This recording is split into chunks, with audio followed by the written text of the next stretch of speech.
advisor. Brayton Herodotus often works as a team. They believe that when individuals unite and focus on a shared objective, their collective efforts can lead to exceptional achievements.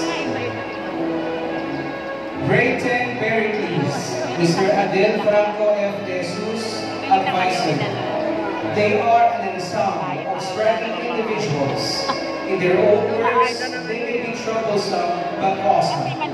They are like a family of students who wholeheartedly have their hands twined as they reach for a bright future together.